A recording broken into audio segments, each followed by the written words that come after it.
to the big show. My name is Durka, and tonight I am filling in for Mr. Jerk, who has taken a well-deserved evening off for a little R&R. And being a man of elegance and fine taste, I'm sure it will be an evening filled with Nutty Gruyere and Pinot pairings. Who am I, you ask? Stick around and find out, but for now, let's get to the show. Back in April, we promised that it would be a while before we saw this guest again. With several appearances on the big show and months in the Legends limelight, this guest needs a little introduction. She is a bona fide Kraken printer that loves Tchaikovsky and getting caught in the rain. Give it up for Ochakov the Great.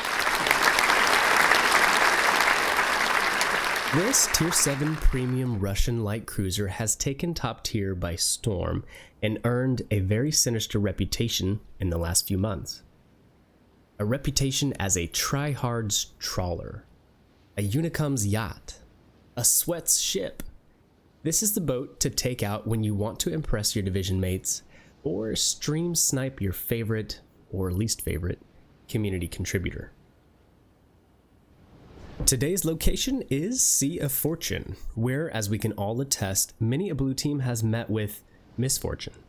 But today, the gods of digital ships have blessed us with a replay of undeniably epic proportions. Along for the ride today in Ochakov is Makarov and the gang in Jerk's signature mobility build. It includes the ultra-prompt Mueller and very precise Norm. This match is going to give Mr. Jerk lemmings, where he will make lemming aid. Okay, no more jokes like that, I promise. I don't want to get fired on my debut collaboration with the big show. My name is Durka, and I run a very humble YouTube channel that is also mostly geared around World of Warship Legends. I have been playing Legends from about launch and have fallen in love with the game like many of you. I have always been fascinated with naval history and warfare, and often endlessly bore my family with the reruns of the History Channel and World War II documentaries. For years, I loved the Battle Stations Midway and Pacific series, and the only modern thing that cured my fever was World of Warships. My channel is pretty young, and I would say I currently suffer from a bit of an identity crisis. Like a young Michael W. Smith, I am looking for a reason, roaming through the night, to find my niche in this growing community. At the moment though, I am really enjoying making mashup videos, so if you are curious what I'm about, head over to my channel and give the channel intro a view and a comment with what you think. Now enough about me, let's get back to our guest. Jerk and his Ochakov have taken an aggressive stance over on Seaside, where his long-range radar and guns threaten the Red Team Z and protect the cap from enemy pushes. The continuous hail of gunfire also deters those big battleships from coming over here and pushes them ever so slightly into the middle. A quick look at the map and the scoreboard show us a couple things. Around 3 minutes in, and blue team is bleeding ships, and a coagulated red team is forming an impressive lemming train by anyone's standards.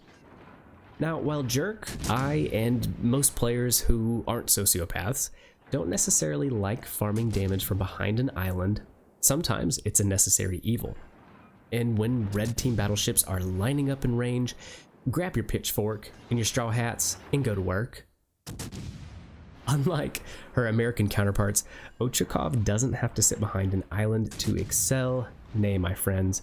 But a particularly wise idiom comes to mind regarding low-hanging fruit. These are the sweet, easy-to-reach fruit at the lower end of the tree's branches. They're easy to pick, and picking them Jerk is, without risking an iota of his precious health points. So, down to brass tacks. What is it that makes Ochakov so freaking good? Well, I try not to take the role of the ultra-knowledgeable contributor. Rather, I enjoy life and video games with a laissez-faire forest for the trees approach. What's that? Too many idioms? Oh, they say I'm using too many idioms.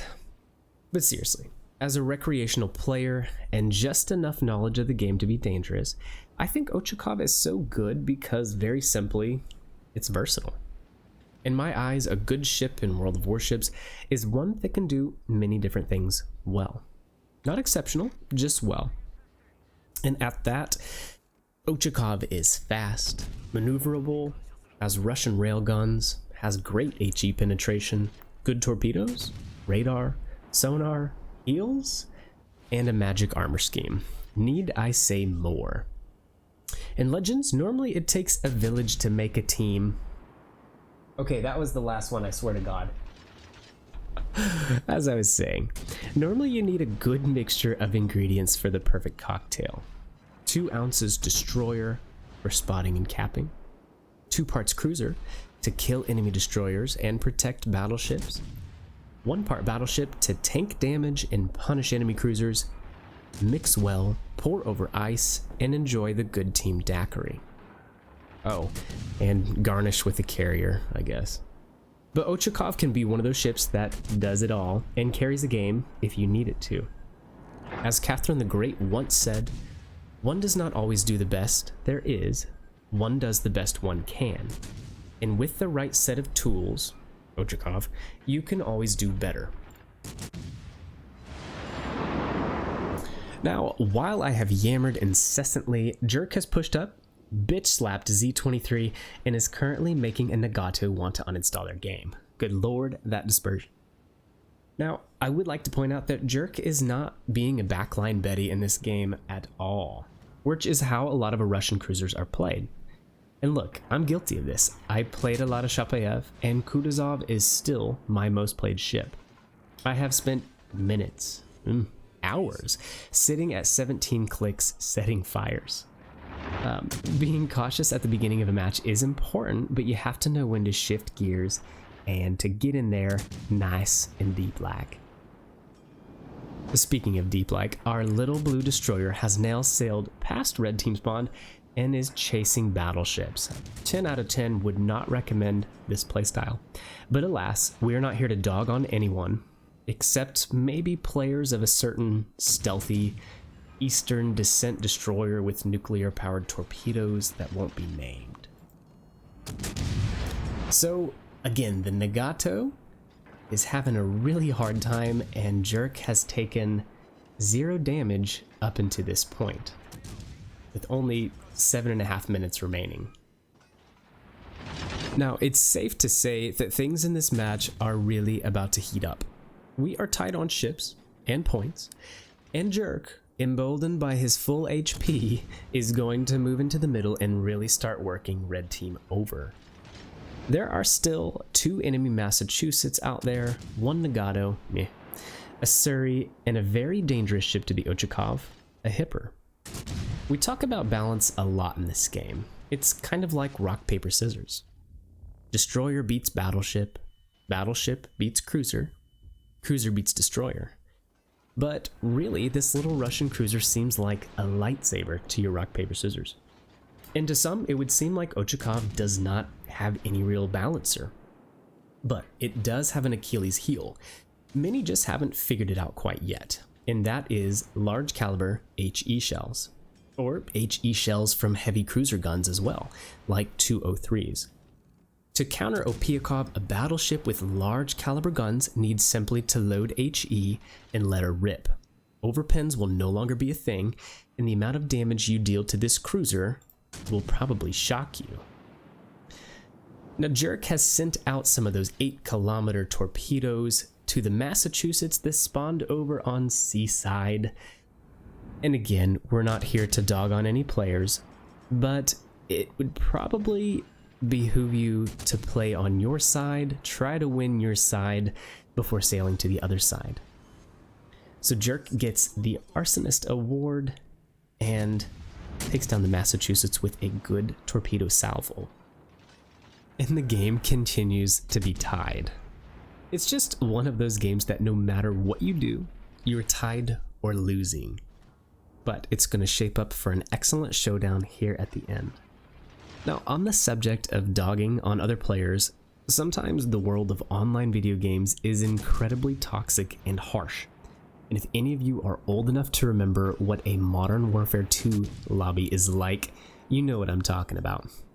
Dudes online would cut you to the core, and like a certain Tony and Ezekiel, would have plenty to say about your mother and the rest of your family tree for that matter. I would just hope that in 2021, in our ultra-modern and enlightened state, in playing such a sophisticated gentleman's game like World of Warships Legends, that we could try to be better than that. People like Jerk and myself would like to help grow this into a great gaming community that collaborates, teaches each other, and just generally acts respectful. In World of Warships Legends, we're all at different stages of our gameplay style. And I think a Reddit story the other day kind of reminded me of that. So someone posted on Reddit a short clip of them sailing their battleship, and from the corner of the screen, torpedoes came streaking in from the Great Abyss to crash into the side of this player's battleship. The player's question was simple: where did these torpedoes come from? I was kind of bewildered at first. What do you mean, where did they come from? They came from an unspotted destroyer on the enemy team.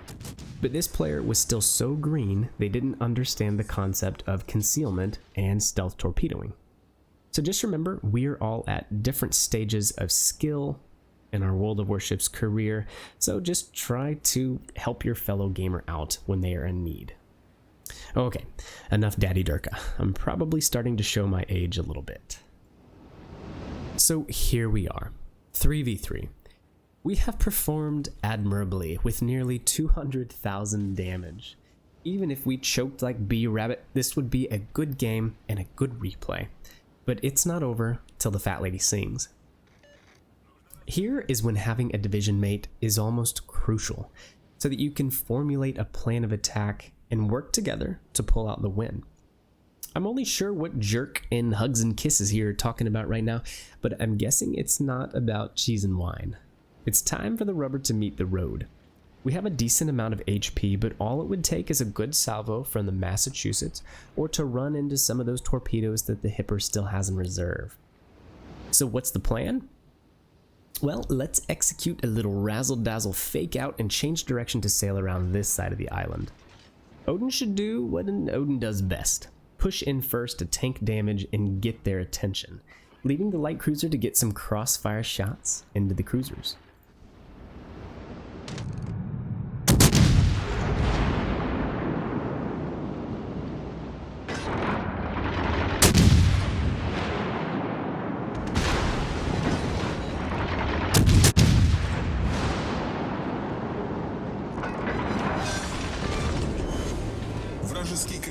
Two beautiful AP salvos send the Surrey to spectating mode before he can say fish and chips. Hugs and Kisses is in a little bit of a pickle and is about to catch some 533mm Veerlings, but he has stolen Red Team's attention, giving Jerk free rein to move around and start working on the heavy German cruiser. You really couldn't ask for a better division mate. One that falls on the sword and allows you to finish off your recording on one of the most epic Ochakov games ever. What a phenomenal friend. Truly yours, this is a shout out to you. Any content creator knows that you are worth your weight in gold. DM me. And with that, the Odin and the Hipper both leave the playing field, and the stage is set. It's decision time, and we've all been here. At this point in the match, your palms are sweaty, heart is racing as the culmination of 15 minutes of your life comes down to these last seconds. Will it be failure or glory as you sink the last of your enemies and gain the adoration of 8 blue strangers on your team? You could maybe run and win on points, or you could teabag the shit out of this guy with a YOLO rush torp run.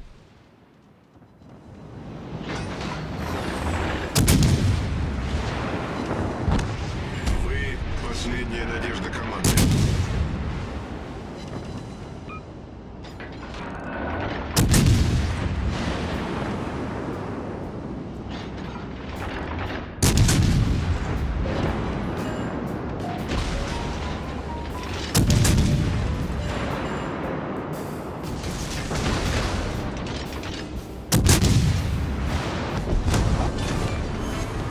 Вражеский линкор уничтожен. And with 25 seconds left, that is how it's done. GG to everyone on red and blue team, and obviously no hard feelings. I was literally just talking about not being toxic, eh? Let's take a look at this scoreboard with over 4,200 base XP, a Witherer, Arsonist, High Cal Confederate, and of course, a Kraken. That is our show, ladies and gentlemen. I am Durka, and I am appreciative of the opportunity to be a part of the big show. Be sure to follow Jerk for the best Legends content there is, and we'll see you in the next show. Hey everybody, Jerk here. I just want to thank Durka for guest hosting this episode. Honestly, if you enjoy my stuff, you'll most likely enjoy his. So check out his channel in the description below and think about giving him a sub, because when I retire, this show is probably going to him. Thanks for watching, folks. We'll talk soon.